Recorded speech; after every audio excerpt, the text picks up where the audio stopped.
people who are building products for maybe larger companies, right? It's just that they are executed by somebody else, right? I mean, maybe the product requirements are coming by somebody else, but that does not mean that they have not worked on products per se. That's a good point. Right?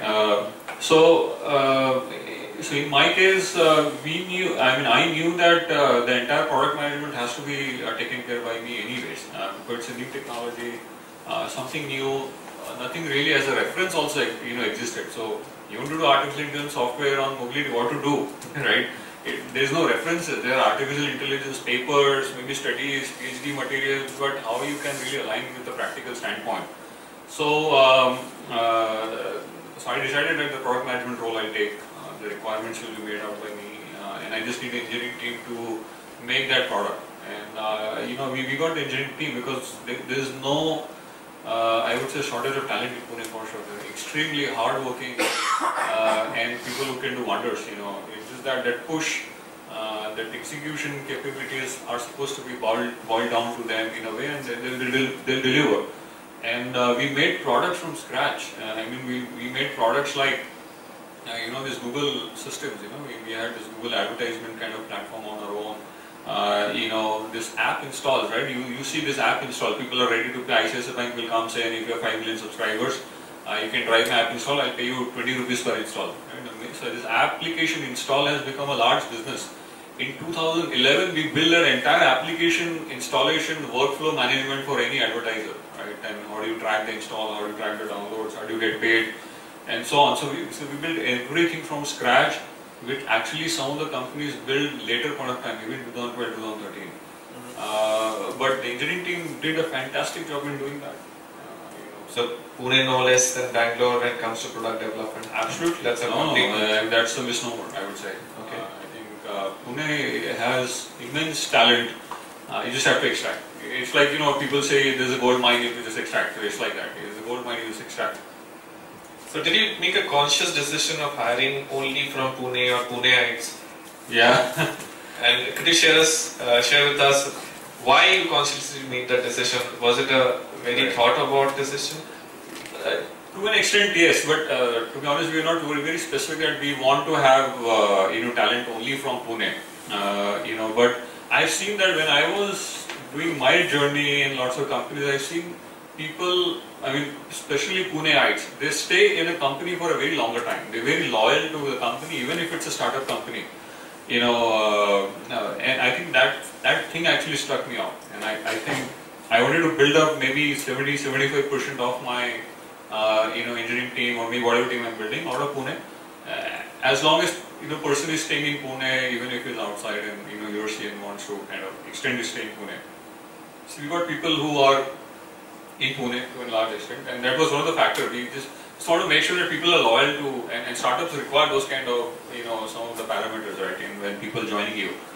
I think that was some thought, yes, as a specific thing. 75% I would say yes, that we wanted people who are staying in Pune, maybe they are out of Pune, not a problem, but at least continue in Pune, want to stay more in Pune, because once they get into Pune, they also get adopted to the same lifestyle of the Pune localites, right? The way we stay for a longer time in a company, they also start tending and staying a longer time. For example, if you see a guy, maybe he's coming from Hyderabad and going to Bangalore, and a guy is coming from Hyderabad to Pune, right? And if you see this guy who's come to Pune will stay in a company for a longer time, as opposed to if he's going from Hyderabad to Bangalore, right? So he get actually maybe just in air of Pune. So people just get adopted to that fact. I think you gave us a free tip, free HR tip. Absolutely, it just works. It just works. Excellent. So, startup world, you're going out to customers, meeting them. Products not ready yet. Yeah. So, what kind of emotions were going around? Did you manage to get some customers, and did you have money flowing in? No. I think I didn't get my money flowing in for sure for 1.5 to 2 years, and that was one of the pain points also. But yes, as I said, I started meeting customers right from the beginning. We had this set, we knew who are our target customers, so we knew device manufacturers and similar customers. So we started meeting them early. I was fortunate, I got, because it's a very new technology, right?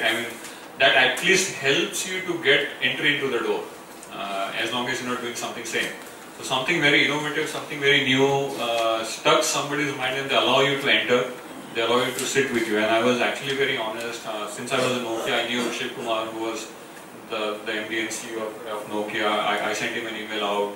And to my surprise, we all know how humble he is. He actually replied, he remembered me, he replied, and he allowed me to meet many of his senior folks. So I met Nokia venture capitalist, I met some of their senior folks, Nokia devices and software portfolio taken care. And similarly in Samsung, I had few friends, I could go to Korea and meet of them. So the idea was to make sure that when you launch, you're not making mistakes and you're not launching something which your customer don't want.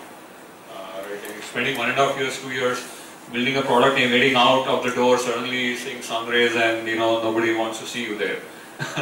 And it's like the least thing what you want, from your angel investor will just maybe, I don't know, he'll come to your house and sit around with you. So the first few startup days, tough life. How does the family deal with it? I think my family was supportive for sure. My kid was just born. But because I used to work, I don't know, maybe 15, 16, 18 hours a day, lots of traveling happening because you want to meet Samsung, you have to go to Korea, I don't know, you have to go to Taiwan, you have to go to US, so lots of travels, and they dealt it with very nicely, very supportive. It gave me enough time to do what I wanted to do because they realized, okay, this has something to achieve, and if you achieve it, there is a shot again. Sure. Yeah. Sure. And you stepping out of your comfort zone now, become more of a salesperson than a product management core techie guy. Yeah. Was that a tough step to take, or did it come naturally to you? No, it took some time, but I think maybe this is another point. Somebody can take it off, but I learned this one thing before I started out. I was reading something, I don't remember, that don't be shy to pick up a call and call your customer. Right? Every time you wanted to do some sale, just think about this point. Don't be shy to pick up your phone and give a call to your customer or your partner, whatever you want to do. And it's worked out. So the instances like this, Nokia, I wanted to give a call to Shiv Kumar and I was like, should I pick up a call? What should I say to him? It's a new startup, new technology. What he will say? He might say, get out, come back when you have something to show me. Right? And that's what people want actually. They want to see when you have something to show. You just cannot talk about presentations, and this is what I'm building. Right? So some people don't give you time. I mean, you as the confident guy. Yeah, and similarly it happened with BlackBerry, Mr. Dutt, who was then MD CEO of BlackBerry as well. So every time I wanted to give a call to any customer at any level, whether it's a manager, whether it's a CEO, whether it's a founder, I just kind of get into this mind, don't be shy. Pick up, give a call. The worst thing will happen is he'll just say, I'm not interested. That's what can happen. He's not going to say, he's going to come to you and shoot you out, right? There was a risk that he may not allow me next time, but then that's the skill you need to have. How do you manage that discussion, the first discussion of your first customer, making sure that this is not a sales pitch, but this is understanding what I am doing right or wrong. And that helped us also be very honest. We just want to understand what we're doing is right or wrong. What do you think about this? What do you think about this? Right? So even though when we wanted to build this artificial intelligence software, since it was startup, we obviously wanted to monetize quickly. So we wanted to utilize this context learning algorithms, because one of the things before artificial intelligence, you have to learn the context. Unless your phone understands about you, which means your context, it may not act as a human, right? So we thought that let's use this context and bombard with advertisements, right? So that we can start making money. So when I actually went to Nokia and they were like, why advertisements? Why would Nokia show advertisements, right? And that's how we realized what we need to change. And you could imagine this was just after 3 months of my starting up. My team was just, even brainstorming the product requirements. I was sitting in Nokia office and showing a quick prototype. What do you want to do? And so that made the difference. When they said, why advertisements? I didn't take a second to understand that what I'm doing is wrong right now. Though we spent maybe another hour understanding, they actually like the concept what you want to do. And learning the context of your phone and trying to do something with that was innovative, and then they liked it. So they came out with their own feedbacks, and similarly with many other customers also. And everybody was very kind of very excited to see